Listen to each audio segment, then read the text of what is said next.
බොහෝ දෙනෙක් නිතර අහපු එක්තරා වැදගත් කාරණාවක් ගැන අද අපි අපේ අවධානය යොමු කරනවා මේ වීඩියෝ එක තුල. අනිත් පැත්තෙන් ගොඩක් අය අහන්න ඕනේ ඒත් අහන්න නැතුව හිටපු කාරණාවක්. ඒ වගේම සමහර වෙලාවට අඹුසැමියන් අතරෙත් විවෘතව කතා කරගන්න නැතුව හිතේ තීච්ච කාරණාවක්. ඒ තමයි මේ ඔසප් දිනේදී ඔසප් කාලය තුලදී තමන්ගේ ආදරණීය සැමියා බිරිඳ එකිනෙකා ලිංගික කාර්යයේ යෙදීම සුදුසුද කියන කාරණාව. විශේෂයෙන්ම කියනවා නම් පැහැදිලිවම තමන් ඔසප් වී සිටින වෙලාවකදී තම සැමියා සමග යෝනි සංසර්ගයේ යෙදීම සුදුසුද නැද්ද කියන කාරණේ. එතකොට සමහර සැමියන්ට ප්‍රශ්නයක් එනවා ස්වාමි පුරුෂයන්ට මේ ඔසප් රුධිරය තමන්ගේ ලිංගයට ඇවරීම නිසා තමන්ට යම්කිසි දෙයක් වෙයිද හානියක් වෙයිද එය සුදුසුද?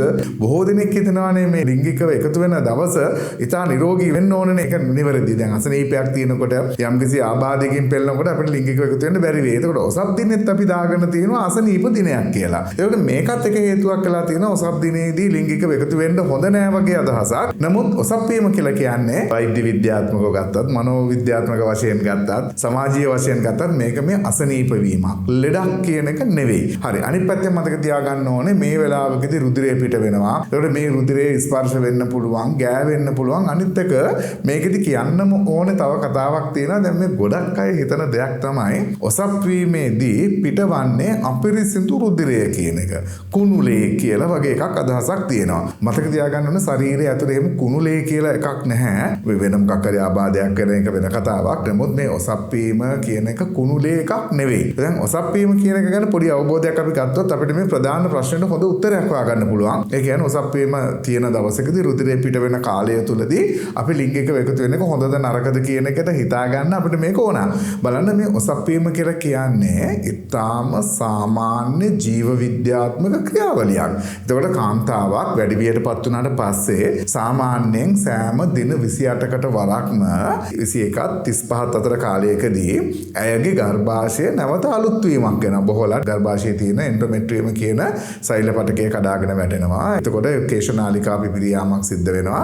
යම් රුධිර වහනයක් සිද්ධ වෙනවා. සමහර වෙලාවට ස්නායු බිඳ වැටෙන නිසා සුළු වේදනාවක් ඇති වෙන්න පුළුවන්. එතකොට මේ රුධිරය පිට වෙනවා බොහෝ වෙලාවට දින 3-4ක් වගේ කාලයක් තුළ පිට වෙනවා. ඔය අතරමැද්දේ යම් දිනයක ටිකක් වැඩිපුර රුධිර පිටවීමක් තියෙන්න පුළුවන්. එතකොට මේක අපිරිසිදු රුධිරය නෙමෙයි. අනිත් පැත්තෙන් මතක තියාගන්න ඕනේ මේ රුධිරය ලිංගයේ ගෑවුනා කියලා මුකුත් ගැටලුවක් වෙන්නේ නැහැ. ඒක ඊටාම සාමාන්‍ය දෙයක්.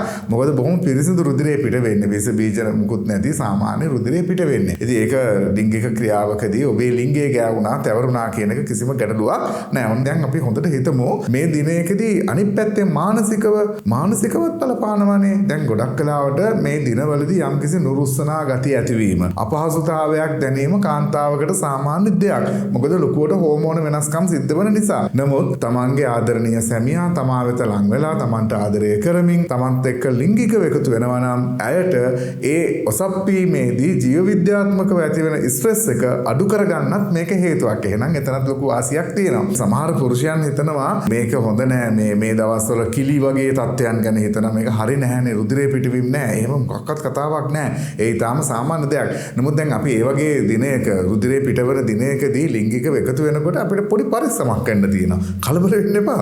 පරිස්සම කියන්නේ මෙන්න මේ වගේ දෙයක්. දැන් වෙනදටත් බොහෝ වෙලාවට අපි ලිංගිකව සම්බන්ධතාවයක් පවත්වනකොට යම් කිසි ආකාරයක තරලයක් පිට වෙනවනේ. නමුත් දැන් අද පිට වෙන්නේ රුධිරය. ඒ නිසා සමහර ක්‍රියාවක් කරන්න බැරි වෙන්න පුළුවන්. මොකද උදාහරණයක් විදියට මුඛ සංසර්ගයේ දෙන්නට බැරි වෙන්න පුළුවන්. දැන් රුධිර පිටවීමක් නිසා ඒ ගැටලු සහගත වෙන්න පුළුවන්. නමුත් සාමාන්‍යයෙන් ඇඟිල්ලක් ප්‍රවේශ කිරීම හෝ ලිංගයේ ප්‍රවේශ කිරීම කිසිම ගැටලුවක් නැහැ. තව දෙයක් කියන්නට ඕනේ. මෙතනදී දැන් රුධිරය පිට වෙනවනේ. ඒ නිසා දැන් මේවා අපේ ඇඳ ඇතිරිලි සෝෆාවල ගෑවෙන්නට පුළුවන්. ටිකක් වැඩිපුර පිට වෙන්න පුළුවන් නිසා. එබැවින් ඒ ගැන අපි අවධානය යොමු කරන්නට ඕනේ. ඒ නිසා සෝදා ඉවත් කරන්න පුළුවන්. යම්කිසි ඝනකම් රෙද්දක්, බෙඩ් ෂීට් එකක් වගේ යම් දෙයක් නමලා සුදුසු පරිදි ඇඳ මත එලලා ඕනේ මේ ලිංගික ක්‍රියාව කරන්න. මොකද එහෙම නැත්නම් රුධිරය පිට වෙලා අපේ අනිකුත් ඇඳ ඇතිරිලි වල මේ තැවරෙන්නට පුළුවන්කම තියෙන නිසා. ඉතින් ඒ වගේ දේවල් හැරුණාම මෙන්න මේ කාරණේදී අපි නැවත මතක් කරන්නට ඕනේ. කායිකව ගම්සි ගැටලුවක් වේද රුධිරය පිට වෙන නිසා නෑ. එහෙම මුකුත් ගැටලුවක් වෙන්නේ නෑ. තමන් හොඳ ලිංගික ක්‍රියාවක් සිද්ධ කළාට පස්සේ ලොකු පිබිදීමක් ඇති වෙනවා. ඒ නිසාවෙන් බොහෝ වෙලාවට අද වෙනකොට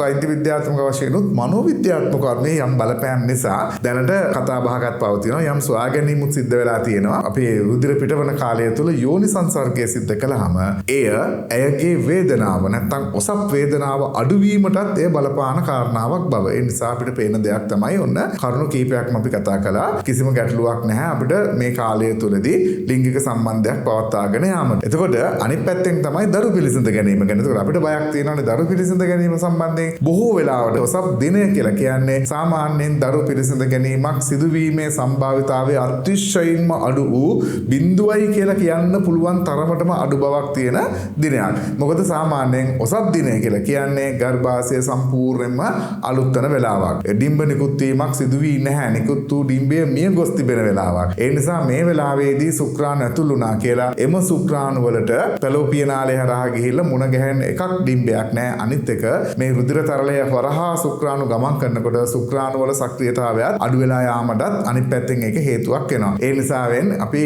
ගැබ් ගැනීම ගැන තියෙන බිය ඉවත් කර ගැනීම හොඳයි. සාමාන්‍යයෙන් කවදාවත් ඔසප් කාලය තුළ ලිංගික එකතු වීමෙන් ගැබ් ගැනීමක් සිදුවීමේ සම්භාවිතාවයක් අපිට දකින්න නැති තරම්ම ඉතාමම තත්ත්වයක පවතින නිසා. ඒක මතක තියාගන්න ඕනේ අපි මේ සඳහා සතියක දෙකක කාලයක් ගත කරනකොට අපේ ලිංගික ජීවිතේත් බිඳ වැටෙනවා. පෞල් ජීවිතවලටත් ඒකේ යම් බලපෑමක් එන්න පුළුවන්. විවාහ වූ අලුත නම් ඒ ලොකු බලපෑමක් එන්න පුළුවන්. ඒ නිසාවෙන් මේ ඔසප් වීම ගැන තියෙන වැරදි මතවාදත් අපේ ඔළුවෙන් ඉවත් කරලා ඔසප් දිනවලදී පවා ඔබට සතුටින් ඉන්න පුළුවන් තත්ත්වය හදා ගැනීම ඕනේ. එතකොට අපි ඉතා විශේෂයෙන්ම කතා කරපු දේ තමයි බය වෙන්න එපා, කලබල වෙන්න එපා. කිසිම වැරද්දක් නැහැ. ඔබේ බිරිඳගේ ඔසප් වීම කියන්නේ සාමාන්‍ය ජීව විද්‍යාත්මක ක්‍රියාවලියක්. ඒ කාලය තුලත් ඔබට ඇය සමග සංසර්ගයේ යෙදিলা ඉතාම සතුටින් ජීවිතය ගත කිරීමේ හැකියාව අනිවාර්යයෙන්ම තියෙනවා.